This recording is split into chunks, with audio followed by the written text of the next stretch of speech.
दोस्तों नमस्कार। क्या आज का वक्त ये हो चला है कि खूब झूठ बोलो, हर जगह झूठ बोलो और झूठ के पीछे अपने पूरे गैंग को लगा दो जो उस झूठ को सत्य में तब्दील करने के लिए दिन रात एक कर दे। अब वो चाहे आपके कार्यकर्ता हों, आपके नेता हों या फिर देश की मीडिया हो, सभी को बस एक ही लेवल पे एक ही जगह लगा दिया जाए कि एक व्यक्ति ने झूठ बोला और उस झूठ को सच्चाई में बदलने के लिए पूरी मीडिया तंत्र, पूरे मंत्री, पूरे उस पार्टी के विधायक या उसके सभी मुख्यमंत्री सभी मैदान में उतर जाएं उसको जो है सच्चाई में बदलने के लिए। तो जरा सोचिए कि अगर किसी देश का प्रधानमंत्री एक उम्र दराज हो और हर वक्त वो धर्म की बात करता हो, अध्यात्म की बात करता हो और वो झूठ बोलने लगे, लगातार झूठ बोले, एक से बढ़कर एक झूठ बोले, तो फिर आप क्या सोचेंगे और आपके मन मस्तिष्क में क्या चलेगा? कुछ ऐसा ही अपने देश में हो रहा है। लोकसभा का चुनाव चल रहा है। पूरे देश को ये पता है कि अगर कांग्रेस ने गलती की, कांग्रेस के जमाने में भ्रष्टाचार हुआ, घोटाले हुए, तो उसका खामियाजा कांग्रेस भुगत रही है। पिछले 10 साल से लगातार वो केंद्र की सत्ता से दूर है, तमाम प्रदेशों में भी उसकी सत्ता चली गई। इसी तरह से अखिलेश यादव यानी समाजवादी पार्टी उत्तर प्रदेश में जो अपनी सत्ता गंवाई, जमीन उसकी खिसक गई, तो उसकी भी गलतियां थीं और गलतियों का खामियाजा समाजवादी पार्टी उत्तर प्रदेश में भी भुगत रही है। इसी तरह से बिहार में लालू यादव की पार्टी भी भुगत रही है, जिसमें कि आज तेजस्वी जान फूंकने के लिए लगे हुए हैं।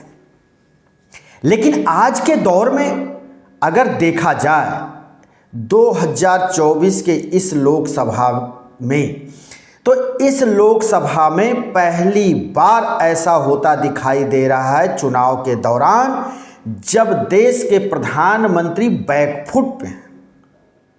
ऐसा तो नहीं हुआ कि 10 साल में देश में कोई काम नहीं हुआ, काम हुआ है। सभी प्रधानमंत्रियों के कार्यकाल में काम होता आ रहा है। ऐसा नहीं है कि किसी के कार्यकाल में काम न हो, लेकिन प्रधानमंत्री और उनके तमाम दिग्गज मंत्री, चाहे वो गृह मंत्री हो, रक्षा मंत्री हो, सभी आज बचाव की मुद्रा में हैं।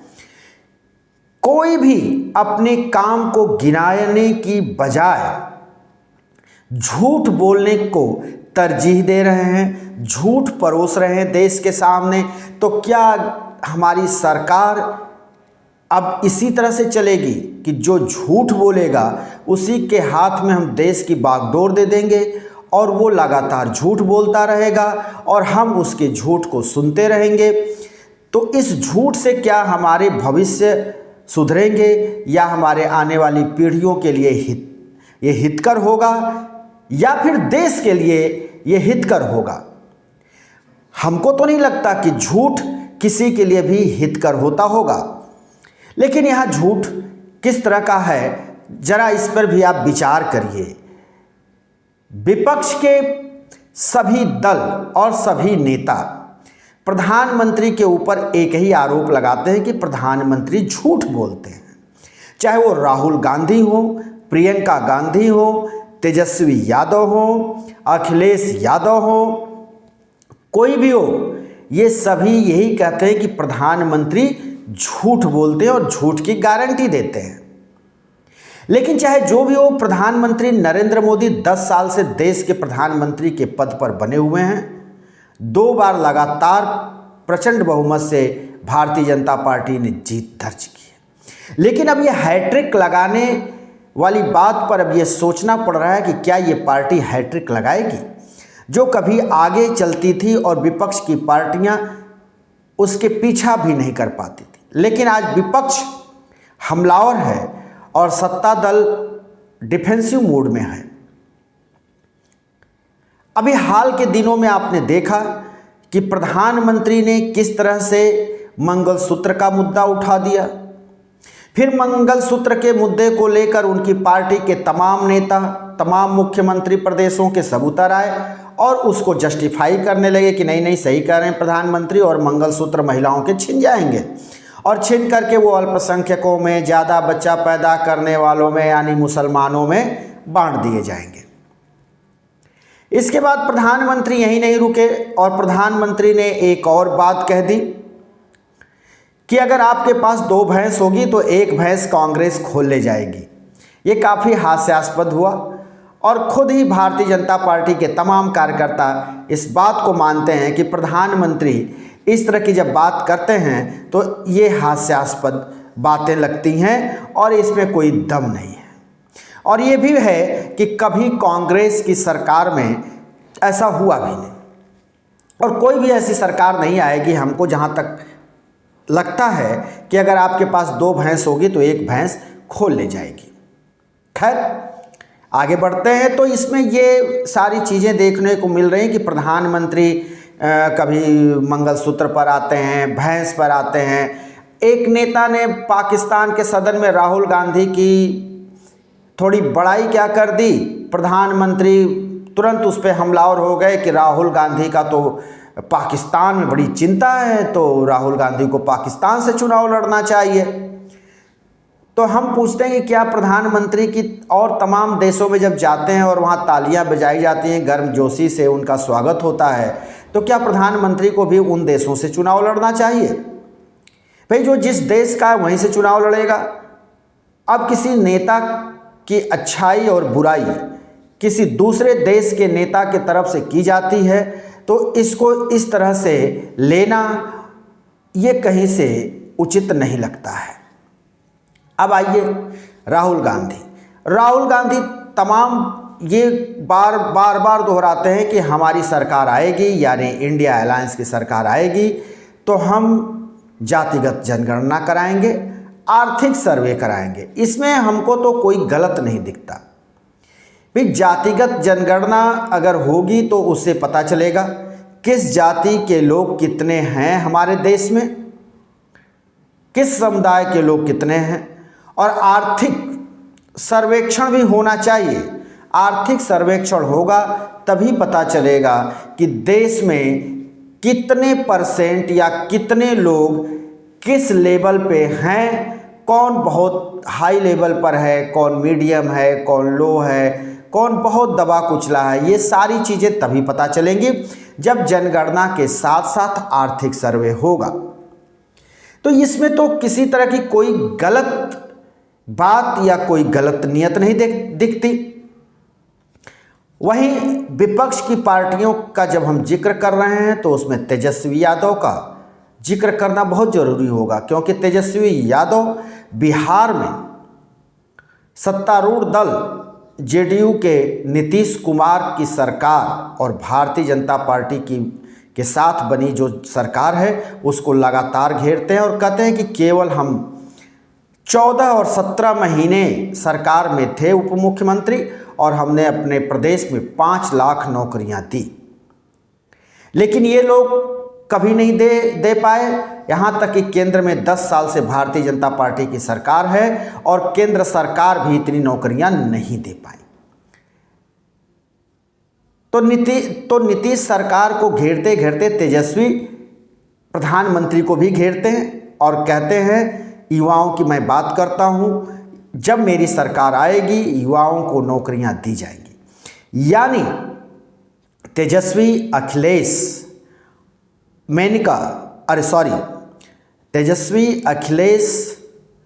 प्रियंका और राहुल गांधी, ये तमाम ये युवा ऐसे नेता हैं जो आज सिर्फ रोजगार की बात कर रहे हैं, जनगणना की बात कर रहे हैं, शिक्षा की बात कर रहे हैं, वो मुद्दे की बात कर रहे हैं, स्वास्थ्य की बात कर रहे हैं। लेकिन देश के प्रधानमंत्री जो 10 साल से हैं वो मुद्दे से भटक गए हैं और वो लगातार बचाव के मुद्रा में रहते हैं। और आज जब ये युवा नेता कोई मुद्दा उठाते हैं तो उसके पीछे पीछे वो उसकी सफाई देने में लग जा रहे हैं। देश के गृह मंत्री अमित शाह भी सफाई देते दिखाई दे रहे हैं। नैरेटिव भी खूब बन रहा है।